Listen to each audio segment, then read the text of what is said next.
லைஃப்பில் இந்த மாதிரி ஒரு பெயின்ஃபுல்லான ஒரு சுச்சுவேஷனை நான் ஃபேஸ் பண்ணதே கிடையாது. மனசு முழுக்க வலி வலி மட்டும்தான்.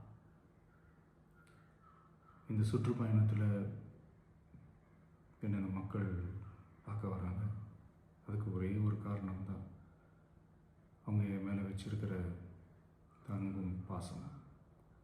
அந்த அன்புக்கும் பாசத்துக்கும் நான் எப்பவும் கடமைப்பட்டிருக்கிறேன். அதனால தான் இந்த சுற்றுப்பயணத்தில் மற்ற எல்லா விஷயங்களையும் தாண்டி மக்களுடைய சேஃப்டி, அதில் எந்த காம்ப்ரமைஸும் பண்ணிடக்கூடாதுன்றதுக்காக தான் அது என் மனசில் ரொம்ப ஆழமாக இருக்கும் அந்த எண்ணம். அதனால தான் இந்த அரசியல் காரணங்கள் எல்லாத்தையும் தவிர்த்துட்டு ஒதுக்கி வச்சுட்டு மக்களுடைய சேஃப்டி மட்டும் மைண்டில் வச்சுக்கிட்டு அதுக்கான இடங்களை சூஸ் பண்ணுறது, அதுக்கான இடங்களை பார்த்து பெர்மிஷன் கேட்குறது, போலீஸ் டிபார்ட்மெண்ட்டில் அதை ரிக்வெஸ்ட் பண்ணி கேட்போம். ஆனால் நடக்கக்கூடாதது நடந்துருச்சு.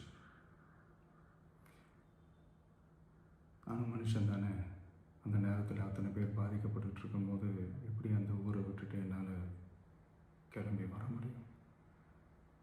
நான் திரும்ப அங்கே போகணும்னு இருந்துச்சுன்னா அதை ஒரு காரணம் காட்டி அங்கே வேறு சில பதட்டமான சுச்சுவேஷன்ஸ், வேறு சில அசம்பாவிதங்கள் அந்த மாதிரி எதுவும் நடந்துடக்கூடாதுன்றதுக்காக தான் நான் அவாய்ட் பண்ணேன்.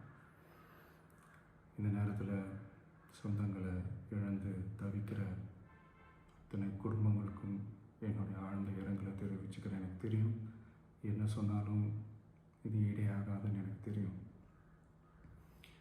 ஹாஸ்பிட்டலில் ட்ரீட் பண்ணிகிட்ருக்கிற எல்லாருமே சீக்கிரமாக க்யூர் ஆகி வரணுன்றதை இந்த நேரத்தில் நான் வேண்டிக்கிறேன். கூடிய சீக்கிரமே உங்கள் எல்லாரையும் நான் சந்திக்கிறேன். இந்த நேரத்தில் எங்களுடைய வலிகளை, எங்களுடைய நிலைமையை புரிஞ்சுக்கிட்டு எங்களுக்காக பேசின அரசியல் கட்சிகளை சார்ந்த நண்பர்கள், தலைவர்கள் அனைவருக்கும் என்னுடைய நன்றியை தெரிவிச்சுக்கிறேன். கிட்டத்தட்ட ஒரு 5 மாவட்டத்துக்கு பிரச்சாரத்துக்கு போனோம். இந்த மாதிரி எதுவுமே நடக்கல. ஆனால் கரூரில் மட்டும் ஏன் எப்படி நடக்குது, எப்படி நடக்குது? மக்களுக்கு எல்லா உண்மையும் தெரியும். மக்கள் எல்லாத்தையும் பார்த்துக்கிட்டு இருக்கிறாங்க.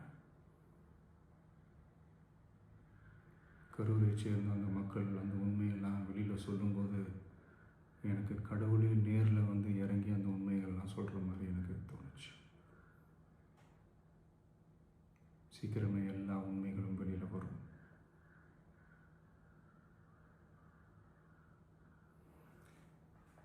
எங்களுக்கு தரப்பட்ட இடத்துல நாங்கள் போய் அந்த அந்த ஸ்பாட்டில் நின்று நாங்கள் பேசிட்டு வந்தோம். அதை தாண்டி எந்த தவறும் எங்கள் சைடில் நாங்கள் எதுவுமே செய்யலை.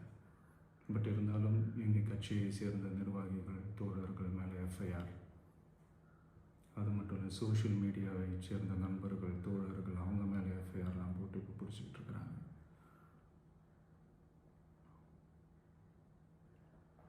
சிஎம் சார், உங்களுக்கு ஏதாவது இந்த பழி வாங்கணும் அப்படின்ற எண்ணம் ஏதாவது இருந்துச்சுன்னா என்ன வேணாலும் பண்ணுங்க. அவங்க மேலே கை வைக்காதீங்க. நான் ஒன்று வீட்டில் இருப்பேன், இல்லை நான் ஆஃபீஸில் இருப்பேன். என்ன வேணாலும் செய்யுங்க. நண்பர்களே, தோழர்களே, நம்மளுடைய அரசியல் பயணம் இன்னும் ஸ்ட்ராங்காக, இன்னும் தைரியத்தோட